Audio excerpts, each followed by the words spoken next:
본격 밀리터리 팟캐스트 밀떡을 시작합니다. 안녕하세요. 저는 놀러온 정명섭 작가입니다. 안녕하세요. 국방정론 박찬준입니다. 안녕하세요. 태상호입니다. 네, 여러분 반갑습니다. 이제 겨울이 점점 다가오고 있는데 겨울에 따뜻한 밀떡과 함께하는 시간을 가져봤으면 좋겠습니다. 이번 시간에는 이게 제가 전문가가 아니라서 되게 복잡한 거라서 굉장히 막 뉴스 찾아보고 이랬는데 잘 몰라서 박 의원님이랑 태상호 기자한테 물어보려고 가져왔습니다. 하나에서 개발한 전술 지대지 유도무기 단거리 탄도미사일이라고 나와 있는데 여기에 따라붙은 게 KT-SSM 그러니까 캐티즘이라고 보통 얘기를 하고 있는데 이게 1, 2, 3 이렇게 진행이 되고 있죠. 순서상으로. 근데 최근에 2-2가 나왔어요. 2에서 3으로 안 넘어간 이유도 궁금하고 그 2-2가 나왔다는 걸 아무도 얘기 안 했는데 네. 어떻게 아세요? 저도 나름대로 다 소식통이. 그래요? 그리고 이게 왜 3으로 안 넘어가고 2-2면 2는 아니고 3과의 뭔가 구분점. 그다음에 전체적으로 이게 대체 뭔지 좀 궁금해요. 사실은 제가 질문을 미리 넘겨드렸습니다. 여기 있던 분 중에 2-2가 있었다는 거 아는 사람 거의 없을 거예요. 그러니까요. 예. 처음에 2-2라 그래서 우리 동네 마을버스인 줄 알았어요. 그래서 밀떡에 최초로 말씀드리고 이런 것들을 이야기해 드리는 게 우리 밀떡만의 강점이자 여러분들이 좋아요, 구독하기를 누를 수 그렇죠. 있는 그런 네. 니즈일 것 같아서 네. 제가 그거를 발제를 드렸더니 역시 예상한 대로 다들 모르고 계시더라고요. 그래서 잘 됐다 싶어서 그럼 본격적으로 2-2에 대해서 이야기를 드리겠는데 우선 전술 지대지 유도 무기 체계를 우리가 개발한 동기부여가 된 것이 뭐였느냐를 아셔야 될 것 그렇죠. 같아요. 네. 그건 뭐 우리가 너무도 잘 알고 있는 우리로서는 아픈 과거죠. 바로 연평도 포격 사건입니다. 연평도 포격 사건 이후에 국가 수반인 대통령이 이명박 대통령이죠. 그 시절 이명박 전 대통령이 긴급 NSC를 소집하면서 노발대발했죠. 어떻게 했느냐. 이거 반격을 하려면 우리는 몇 분 안에 또는 어느 정도 시간 안에 북한의 장사정포를 격파할 수 있느냐. 제압해야죠. 그랬더니 육군 참모총장이 될지 누군지는 모르겠습니다. 그 회의에 나왔던 분의 답변. 육해공을 참관하고는 아마 합참 의장이 얘기하지 않았을까 싶은데요. 우리는 그런 작전 계획을 갖고 있었어요. 72시간 안에 적 장사정포 전력의 70%를 괴멸시킬 수 있습니다. 그러니까는 대통령이 노발대발한 거죠. 72시간? 72시간이면 3일이에요. 3일이나 걸려? 그럼 우리는 그동안에 얼마나 많은 피해를 입는데 라고 노발대발하면서 이거 해결해. 이렇게 됐을 때 항상 문제가 터져요. 뭔가를 급히 뭘 하려고 했을 때는 어찌됐든 문제가 터져요. 그래서 그 당시 아마 언론에서는 번개 사업이라고 했을 겁니다. 그래서 지금 번개같이 만들었어요. 아하. 그리고 그 얘기가 나온 지 1년 6개월 만에 시험 발사까지 했습니다. 거기에 나온 결과 언론에서 아무도 얘기 안 했습니다. 그 이유는 망작이었다는 거죠. 왜? 여러 가지 문제가 있어요. 우선 그것을 장사정포 전력들을 전부 괴멸시키려면 어떻게 해야 돼요? 엄청나게 많은 수량의 전술 지대지 미사일이 있어야 되잖아요. 그렇죠. 그럼 단가가 엄청 싸져야죠. 네. 싸지는구나. 엄청 많이 져야 되니까. 많아야 되니까. 네. 그래서 목표로 잡은 게 단가 무조건 9억 이하로 낮춰. 근데 거기에 항법 체계가 고가가 들어가야 정확하게 타격이 되죠. 저쪽에서 제밍을 걸면 안 되죠. 그러니까 미국 측에 GPS를 요구를 하죠. 그것도 M코드를 요구합니다. 왜? M코드여야만이 우리가 항제밍에 완벽할 수가 있으니까. 근데 뭐예요? M코드는 매일매일 코드를 바꾸잖아요. 그쵸. 그럼 우리가 그거를 받아다가 또 다시 해야 되고 입력해야 되고 여러 가지 단계가 있어요. 근데 이 작전은 굉장히 바로 즉시 즉응으로 가야 되거든요. 그거 여기 안 맞는 거죠. 그러면 단가 9억에 맞춰야 돼. 이거를 대체할 수 있는 기술이 들어가야 돼. 정말 고민을 많이 했고 그 이후부터 지금까지 노력해서 개발된 것이 정 작가님은 사회 보시면서 KT즘 1, 2, 3 막 이렇게 아주 네네. 정말 편안하게 얘기했습니다만 네네. 이제 1이 대량 양산이 들어가서 시점 배치가 되고 있고 2022년부터인가요? 그렇게 되고 있습니다. 그러니까 정확하게 말하면 작년 말부터 제대로 된 것 같아요. 그래서 이번 카덱스에서 야외 전시에서 제일 먼저 나온 게 뭡니까? KT즘 1을 전시했잖아요. 근데 거기서 저도 놀란 게 KT즘 1은 직경이 400mm라고 했는데 또 눈으로 봐도 훨씬 커. 이게 어떻게 된 거지 하면서 족보가 다 흔들린 거예요. 내가 제 생각했던 자체가. 네. 그러면서 분명히 이거 아무리 바쁘더라도 아무리 눈으로 그냥 슬쩍 보고 지나가더라도 하나 부스에서는 꼭 물어봐야지 하고 하나 통합 부스 거기는 뭐 하나 에어로스페이스도 얘기 안 해줘. 네. 그러다가 어떤 관계자분이 얘기를 해주는데 직경 600mm 맞습니다. 그렇다면 400mm는 거치지 않고 넘어간 거네요. 그랬더니 400mm에서 바로 그냥 600mm로 갔습니다. 그럼 600mm에 맞는 발사대를 다시 만드느라고 좀 더 오래 걸렸던 것 같아요. 그래서 KT즘 1은 그렇고 KT즘 2는 기술은 차이 나는 게 단 하나도 없습니다. 탄두만 바꾸고 거기에 사거리를 더 연장을 조금 한 거예요. 사거리 연장형이겠네요. 어떻게 보면. 사거리 연장형이라고 보기에는 좀 많은 좀 그래도 차이가 있죠. 그죠, 네, 차이가 좀 있긴 있는데 그거보다는 더 중심이 된 게 이제 탄두.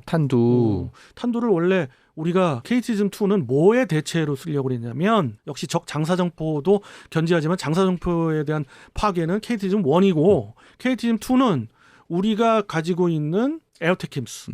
에어테킴스가 이제 보관의 그 한계점에 도래했어요. 말하자면 퇴역인 거죠. 네네. 퇴역 시점이 다가오고 있습니다. 이걸 대체를 해야 되기 때문에 그거에 대한 플랫폼으로 천무에다가 장착을 해서 운영할 수 있게끔 그래서 만든 게 KT즘 2입니다. 그 하나부스 관계자와 대화할 때 이 대화도 오가지 않았나요? 아니요, 이거는 알고 있었죠. 아니요, 그 대화할 때 막 물어보면 이게 왜 구경이 더 넓어졌어요? 그러면 그 관계자가 분명히 박 의원한테 당신 누구야?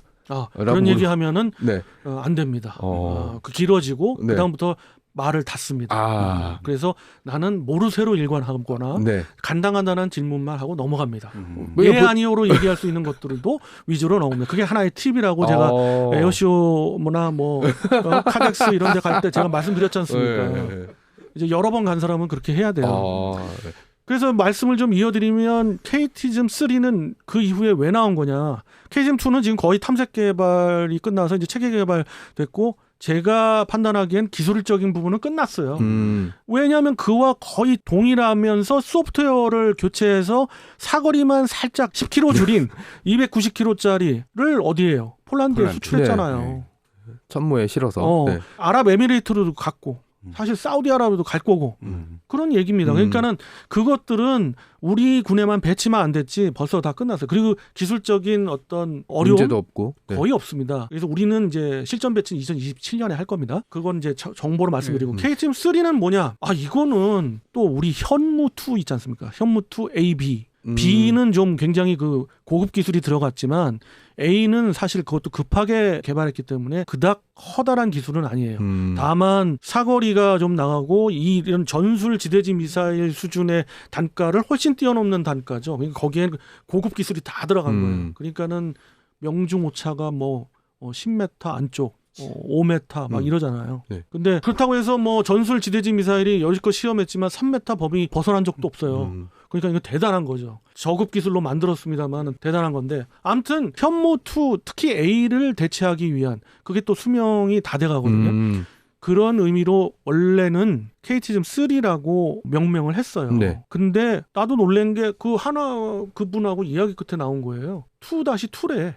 2-2. 네. 그래서 이게 여기서부터는 제 뇌피셜인데 3가 따로 있는 게 아니라 얘기를 조금 들어보니까 2-2가 3야. 근데 프로젝트 이름인지 뭔지는 모르지만 한화 에어로스페이스에서는 그렇게 부르고 있는 거고 외부적인 우리 밀리 매니아들은 그냥 3 그러는 거죠. 그렇죠. 네. 왜냐하면 직경이 900mm짜리래요. 900mm요? 그러니까 어마어마하게 길이도 길어지고 역시 테일도 바뀌어야겠죠. 그러면 천무 그 안에 못 들어가겠네요. 커서. 천무는 아니고 천무를 대체하는 것도 아니고 새로운 제가 볼 때는 베이스가 천무가 아니고 현무 2C 있죠. 네네. 그리고 현무 4 있죠. 네. 10륜짜리. 네. 텔. 5축 10륜짜리. 네. 그거가 돼야 된대요. 그러면 바퀴 10개 달린 거. 그렇지. 네. 구경도 커지고 그러면 당연히 탄두라든지 사거리 늘어났을 테고 그런데 3로 안 가고 2로 했던 이유는 뭔가 이유가 있겠지만 그건 내부 사정이겠죠? 네. 내부 사정은 아까 방금 말씀드렸듯 현무 2A가 이제는 대체가 돼야 될 시점이라서 이거를 말은 전술 지대지 미사일의 그 시리즈로 가지만 사실은 전술급을 넘어간 사정거리가 500km가 되는 그런 미사일이고 이 미사일은 어디를 목표로 하느냐 바로 적 지휘부를 때리는 겁니다. 그러니까 흔히들 얘기하죠. 직강 끝 뭐 네. 이거에 사용되는 미사일인 거죠. 아, 지금 설명이 다 내가 왜 이렇게 단계별로 들어가냐면 복잡하지만 그렇죠. 네. 결국 그거에 대한 미사일들이 다 있고 그거에 대한 파생 수출형이 다 있는 거예요. 그러면 말씀해 주신 거를 종합을 좀 해보면 1, 2는 전술 쪽에 들어가고 네, 왜냐하면 맞습니다. 군단 포병에서 다 운영할 수 네, 있는데 그렇죠. 네. 그럼 2-2로 들어가면 전략 쪽으로 들어가는 것 그러겠네요. 같은데요. 그럼 미사일 부대에서 운용해야 되는 거 아니에요? 제가 판단할 때는 그렇죠. 미사일 전략사령부에서 각 여단에서 운영하는 거에 현무2A를 대체한다. 그러면은 다른 명령을 안 하고 그런데 이게 전술 지대지 미사일 캐테고리에 같이 묶어놓은 게 또 뭔가 꿍꿍이가 군에 있지 않나라는 생각이 저는 듭니다. 이렇게 봅니다. 이런 미사일류는 어느 국가나 마찬가지지만 조금 애매모호하게 명칭도 여러 명칭으로 해서 막 헷갈리게. 그래서 뭐 현무 시리즈도 지금도 막 헷갈리잖아요. 현무 그쵸. 시리즈 한번 제가 정리를 해드렸습니다만은 수종의 미사일들이 있잖아요. 그런 뜻이 이것도 막 헷갈리게 막 만드는 것 같아요. 맞죠. 그때 4-3 어디 갔냐고 다들 얘기했던 적이 있었죠. 북한은 더 헷갈립니다. 아, 북한은 제가 그래서 일부러 이야기도 안 합니다. 네. 그리고 실전 배치된 미사일도 별로 없기 때문에 네. 이야기 안 하는데 우리의 2배 이상입니다. 거기는. 그리고 수출 문제도 그런 게 있잖아요. 우리가 해외에 팔고 중동에 팔았을 때 저 1번 버전 팔았어. 또 개량형 2번 버전 나왔어. 근데 3번은 누가 봐도 이게 3번이 아닌데 우리 1, 2번 괜찮게 쓰셨잖아. 3번 괜찮아. 한번 이것도 써보셔요. 근데 야 발사 차량도 다르고 야 이거 왜 이렇게 커? 아무튼 개량형이에요. 그냥 편하게 사세요. 약간 이렇게 하는 것도 있지 않을까요? 제가 주목하는 것 중에 하나. 지난번 NSC에서 결과가 나왔는데 정말 너도 놀랐어요. 사우디로 추정이 됩니다. 이건 뭐 그냥 얘기할 수도 있을 것 같아서. 그런 중동 국가에서 사정거리 500km짜리 탄도미사일을 요구해 왔어요. 이것이 전 세계 국가 협정에서 위배가 될 것 같은데 어찌됐든 나는 당연히 노 할 줄 알았거든요. 왜냐? 사정거리 500km에서 우리나라가 바로 줄 수 있는 미사일은 현무2B입니다. 네. 현무2B는 다른 현무 시리즈하고 달리 최초로 그냥 발사가 아니에요. 그렇죠. 네. 뭐 회피 기동을 할 수 있는 능력을 갖고 있는 미사일이라서 여기서부터는 상당히 고급 기술이 들어간 거거든요. 이걸 해외로 방산 수출한다? 이거 쉽게 결정할 사항이 아니거든요. 근데 결정이 됐단 말이에요. 그렇다고 해서 전술 지대지 미사일 2-2로 불리는 이거는 한참 먼 얘기고 2030년대 뭐 한 중반에나 대체 시점에서 대체가 될 것이고 왜지? 거기다가 이게 탄두가 뭐냐면 확산탄이에요. 아하, 문제가 많이 되겠네요. 이거 수출 품목이 아니에요. 지금 폴란드도 확산탄 안 줬잖아요. 예. 여러분들은 그거 절대 헷갈리시면 안 됩니다. 확산탄을 수출 안 했습니다. 성형 파편탄이 들어간 걸 수출했습니다. 우리도 아마 2027년 배치할 때 목표는 확산탄이에요. 왜냐하면 에어테킴스를 대체해야 되니까. 그렇지만 수출은 한화에서 적극적으로 우리 수출해야 되니까 제발 먹고 살게 해주세요. 이런 거야. 아하, 단가 이런 낮아드릴게. 난제 좀 하나인데 그거는 이제 다른 이슈에 길어지니까 다른 이슈에 말씀드리겠고. 흥미진진해지네요. 이것도. 네. 미사일은 흥미진진합니다. 아하, 네.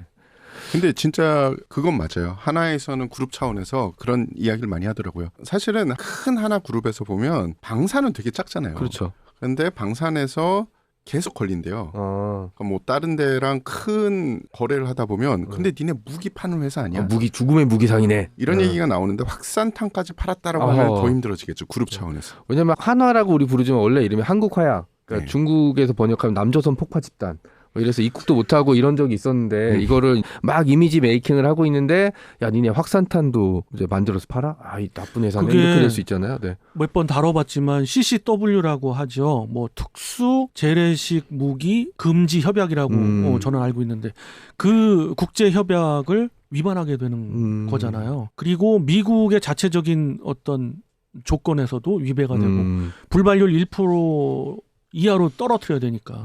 그래서 우리가 뭐 엄청난 돈을 들여서 미국에는 너무 돈이 많이 드니까 이스라엘에 제가 알기로는 그 네게브 사막 있죠. 네. 네게브 사막 안에 있는 시험장은 네. 우리는 최대 시험장이 사실 이거 뭐 극비라고도 하지만은 30km대예요. 네. 30km를 사거리를 넘어가는 무기 체계는 바다에서밖에는 시험 발사를 어. 못합니다. 근데 지금 네게부 사막에서는 그 이상 할 수 있으니까. 네.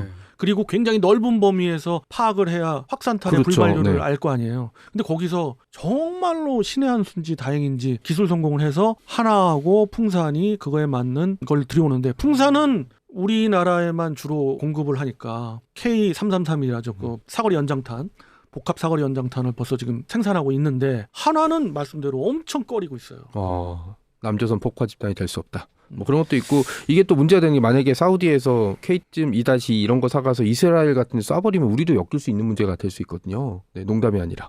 그렇죠. 네. 그렇다고 해서 아예 수출을 하지 말아야 된다. 이런 건 또 안 되잖아요. 그러니까 아니 안 된다기보다는 그렇게 하면 협약 위반이니까 소탐 대실할 수가 있죠. 그러니까 수출할 수 있는 그런 용이한 방법이나 그런 것들이 있는지. 제가 신의 아는 한 수. 방법은 네. 무조건 하나입니다. 네. 그거를 100% 대체를 할 수는 없지만 그거와 유사한 기술을 개발을 해야 돼요.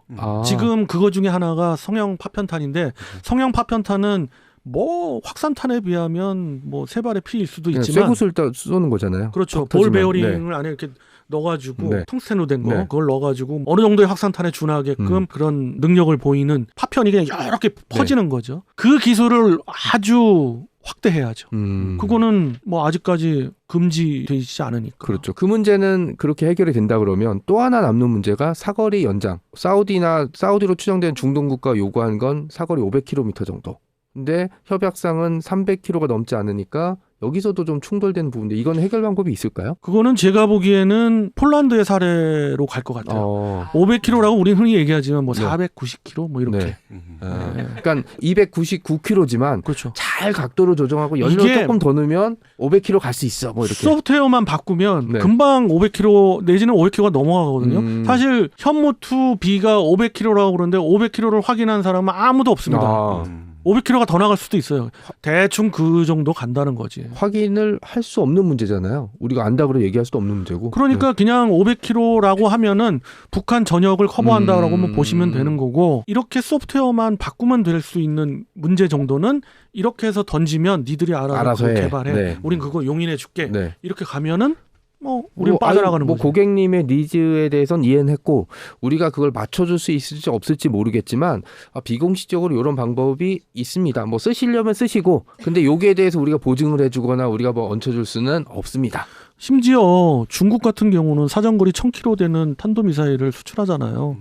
그러니까 뭐 이런 거 저런 거 협약 난 필요 없다. 그렇게 가는 나라도 있는데 우리나라는 그렇게 되면 안 되잖아요. 그렇죠. 책임 있는 국가 입장에서.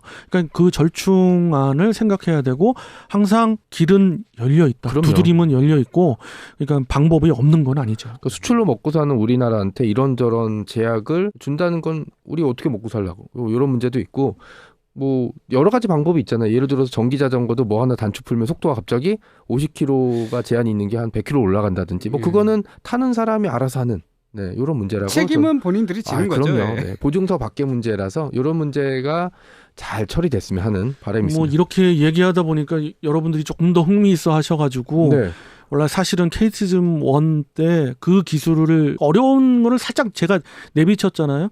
거기에 항제민 기술이 가장 어려웠어요. 그 부분하고 아까 GPS 문제로 인한 문제들 이런 것들 또 확산탄 문제에 대한 이야기들 정말 흥미진진한 게 많은데 여기는 정말 시간 관계상 더 이상 네. 얘기할 수는 없는데 그 부분만 파고 들어가서 하는 에피소드가 있으면은 언젠가 한번 얘기해드리고 싶네요. 자, 이번 시간에는 캐티즘이 대체 뭐냐? 왜 이렇게 족보가 복잡하냐? 그다음에 이게 대체 무슨 용도로 만들었느냐? 이런 문제들에 대한 해답이 굉장히 많이 나온 것 같고요. 이번에 2-2가 있는 거 처음 알았어요. 덕분에. 네. 왜 3이 아니고 2-2냐에 대한 문제도 추정치긴 하지만 그런 답이 좀 나와서 저도 도움이 됐고 아마 시청자 여러분, 청취자 여러분도 도움이 됐을 거라고 믿고 있습니다. 이번 시간은 이 정도로 마무리 짓고 박 의원님이 얘기하신 주제는 다음 시간이니 다음번에 한번 저희가 또 여러분과 얘기를 나눠보도록 하겠습니다. 자, 이것으로 이번 시간 마치도록 하겠고요. 다음 시간에 또 뵙도록 하겠습니다. 여러분 안녕히 계세요.